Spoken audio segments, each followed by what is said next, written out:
We got plenty of great stuff for you as the Super Bowl is now in the books. It's history. And the Rams win, and Cincinnati could have won. They should have won. But Aaron Donald finally got to Joe Stickum. And the game ends with a wide open Jamar Chase all by himself. Jalen Ramsey on the ground. And it would have been a walk-off win for the Bengals, but never happened. Sorry. Good afternoon, Evan. How are you today, kid? I'm doing all right. How are you? I'm doing great. The Super Bowl was great. You got a great fourth quarter, third quarter, not so much. I wanted overtime. Didn't we all want overtime? Everybody wanted overtime, Yeah. sure, so that you could, for once and for all, have that last time ever in your lifetime, that stupid conversation about, I think both teams should get a chance to get the ball. Although the way these offenses were playing, that might have gone back and forth a few times. Exactly. But listen, 23-20, congrats if you're a Rams fan, if you had money on the Rams or whatever the case may be. And it's a wrap. And it just showed you again kind of how far away the Jets and Giants are, but at the same time, how close they are.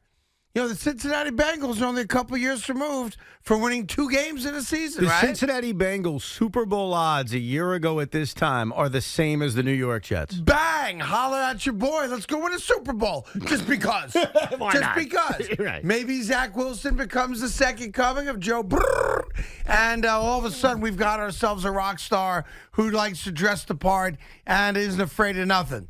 And maybe we don't. I don't know. Yeah, but if I, as a Jet fan, had to deal with losing that game the way the Bengals did yesterday, I don't know if I'd ever sleep at night again. Well, not just that. If you're again, this is an age-based thing, but you know, if you are an old enough fan of the Cincinnati Bengals, like that's back-to-back Super Bowls you lost on the last drive. Sure. and you think about Suckers. individual plays. If one thing goes your way, you're a champion. You know what I start with before the penalties? I start with Boyd dropping what I think would have been a first down on that third down play. Would have been close for sure. I agree with you. I think momentum probably gets him past And the who line. knows, maybe it puts Zach Taylor in a position to go for it on a 4th and short. Who knows? But Tyler Boyd, who had 0 drops this season, 0, nada, zero, picks the worst possible time to have the biggest drop of the season. That would crush me if I was a Bengal fan. Yeah, well, I bet him. I don't know how that guy went to bed last night or how he shows his face because the ball's right there. It hits him in both hands. It wasn't even defended all that well. The ball's in his hands, and he drops it. Listen, there's plays back and forth. I think Jalen Ramsey's a fraud as the greatest cornerback in the NFL. I will acknowledge that he did have his face mask grabbed on the one long touchdown, but that dude got burnt the entire playoffs, not to mention yesterday. And the thing I'm alluding to in the open there's a still photograph. I can tweet it out if you want me to, where Burrow is just being touched by Aaron Donald. So he's not yet kind of underhand flicked it to Perrine, the running back, right? And down the right side of the field, man-to-man coverage, it's Ramsey and Jamar Chase. And I'm not making this up. I showed Evan. Ramsey is on the ground, and Jamar Chase is already 2 yards behind him.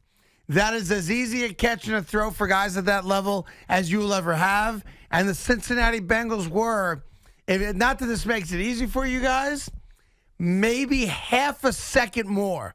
If Burrow's got half a second more to look up, he sees Chase, it's game over. Which brings me to the officiating. For 3.5 quarters, we didn't know that there were referees in this game. Wasn't it great? They didn't exist, and it was phenomenal. Phenomenal. Right? And then all of a sudden, they decided, we got to get our money's worth. And in all the calls they did make, because I'm not going to bitch and moan about the holding call or this call or that call. Again, go back to the 4th down play. 4th and 1, final play of the Super Bowl. Aaron Donald is lined up past the ball. He is in the neutral zone, and it's not up for debate. So that half second I'm talking about that Joe Burrow needed to find a wide-open Jamar Chase to win the game is because the refs don't see that Aaron Donald is a half a football across the line of scrimmage. They missed a few things because even on that defensive hold penalty that was called on Logan Wilson that I thought was the most egregious, that extended that drive and moved them to the 4, they were clearly false starting. They committed a penalty. Yeah, and right it's tackle. Clear as day. And they missed that. So This is what we're used to, though. I mean, we're used to this. The officials are going to miss calls. And to your point, they also missed the face mask on the Jamar Chase play. I mean, they did. Yeah. Like Jalen Ramsey, and I would join in and ripping him because I think he is overrated. I think a part of it is we're biased. We got to watch Darrelle Revis, who is a true lockdown corner. Right. And no offense to Jalen Ramsey. He ain't Darrelle Revis. Nope. He's just not. And we're biased. We saw Darrelle day in and day out. So we can nitpick and find 3 or 4 plays in this game in which the officiating messed up. That's the NFL. Listen, it stinks. If It is what it is. If they don't call the headhunting in the back of the end zone on what we thought was the first Coop touchdown there, it's they're on their own 14. It's Right, an 'cause there offensive was a hold. holding. Yep. And you're 10 yards back, and it's second and 14. Would you agree the penalty that was called on Eli Apple was as legit as they come? Yeah, I thought that was a legit one call. we could all agree with. That was a clear pass And interference. let's be honest, a lot of you Giant fans or just fans of the sport who grew tired after their win against Kansas City were thrilled to watch Eli Apple struggle. Not only that, Yeah. we know Giant fans were. Michael Thomas went on Twitter, his former teammate in New Orleans, and said, Eli being Eli. And Mecole Hardman of the Chiefs took a shot at him. So it's not just Giant fans that don't like Eli Apple. Apparently, opponents and former teammates aren't a fan either. Meanwhile, listen, I was happy with it. I thought we had a good Super Bowl. I was happy with a lot of the commercials. I was happy with the halftime show. All in all, there's only a couple little things that bothered me, but I'm being nitpicky, to be honest about it. I thought the NFL delivered. And again, when you get to the game, it's just another game. Does the game live up to the hype of the Super Bowl? Yes. And I would say yes, Oh, no 100%. doubt. Dude, here's the Came key. down to the last play of the game because they're driving to get in field goal range. It's obvious. Right. 4th and 1. Aaron Especially- Donald makes a great play on 3rd down to hold the running back back so he doesn't extend the ball even more and get a first down. But when they get I'm good. When they got the football after the Cup touchdown, minute and a half to go, 2 timeouts, Joe Burrow, and a kicker that you can trust in Evan McPherson, I was as convinced as ever we were seeing overtime. I was convinced. Yeah, I mean, I was too. Everything led to, and then first down, Jamar Chase, 17 yards. Okay, the next one from their own 42, 9 yards for Tyler Boyd. So they're set up with a 2nd and 1. I'm convinced they're moving the football. It was stunning. Yeah. Stunning that they got stuffed the way they did. Yeah. I was convinced we were going to see overtime, but it was a great football game. You were concerned on Friday. You said, hey, Evan. I thought the Rams were going to blow them out. This is going to be a blowout. We're Yeah. not going to get that kind of game. And even for those who say, yeah, but the game was boring late third quarter, late third quarter, early fourth quarter, I disagree. We got a mix of good defense. So we had a bunch of 3 and outs. Okay. It was good That's defense. football, dude. Obviously, the Odell injury changed everything because he was about to have like a redonkulous, 8-catch, 160-yard game, in my opinion, at least. He was the best player on the field for a minute. So that changed everything. But listen, you give McVay credit for this. I don't know why they kept running the football. They could not run it. And then all of a sudden, on the final, what amounted to the final drive of the game, they decided to go be the Rams. And they said, all right, we know you're going to double-team Kupp. We're going to find him anyway. And we're going to play our offense. So it was a 15-play drive. And they said, we recognize we're not very good at running the ball. I mean, it running took the ball today. Bro, it took him how long? I mean, what was But crazy? it's amazing that all of a sudden they're like, okay, now we'll just go on a 15-play drive and win the effing Super Bowl. It became obvious because, remember, the Rams had back-to-back possessions after their defense forced 3 and outs where they got the ball at midfield. They were set up. Even if they didn't go the 50 yards and score a touchdown, kick a couple of field goals, this is a different game. And they were forced on 3 and outs 4 times in a row. And the common barometer you had is that they're running on first down constantly. Yeah. And I know Sean McVay, you can't argue with the success. He's been at 2 Super Bowls. He's won a championship. He's 36 years old. He's on his way to the Hall of Fame. I acknowledge that. Yep. 2 different quarterbacks he gets to a Super Bowl with, including Jared Goff. But there are times in which I'm watching this guy, and I scratch my head.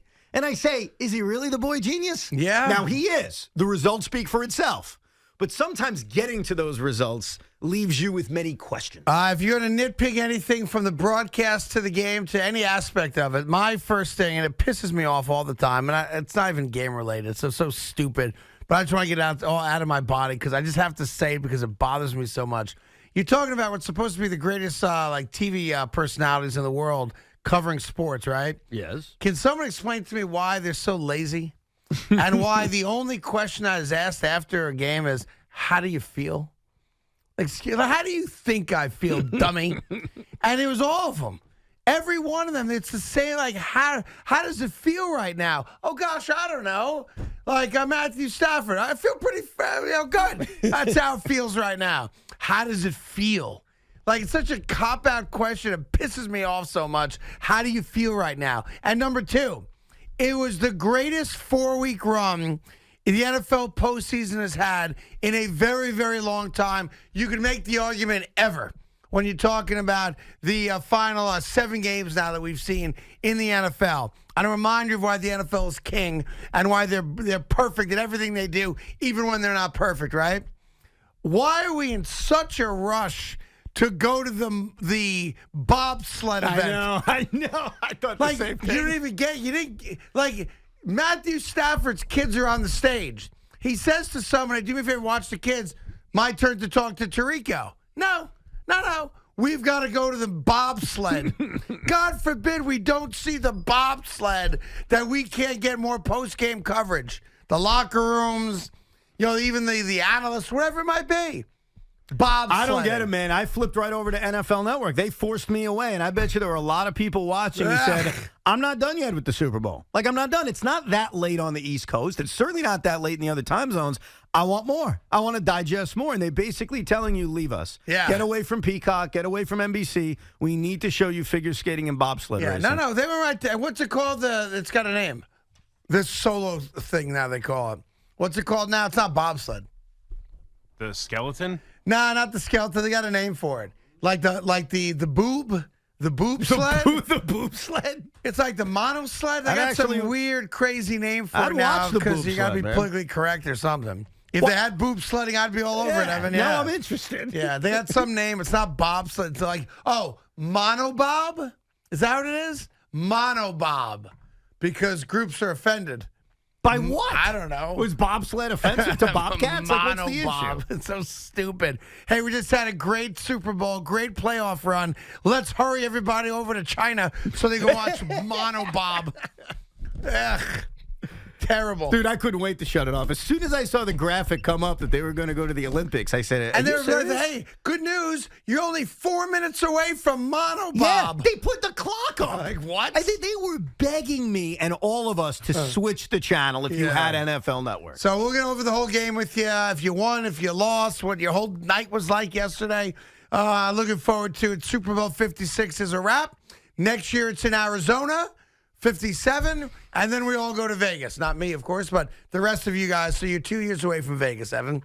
So maybe we'll have a celebration. No. Who's there? I'm only going. My new mission is. I'm not going to Vegas. My new mission is this. I don't want to go to a Super Bowl until my team is there or the Giants, because I have respect, obviously, for the Giant fan. Until then, I don't want to go to Super Bowl cities. I don't want to do radio. I don't want to walk into that Super Bowl city until we get what we deserve as New Yorkers, and that's our team there. Well, we got a little ways to go before that happens, I think.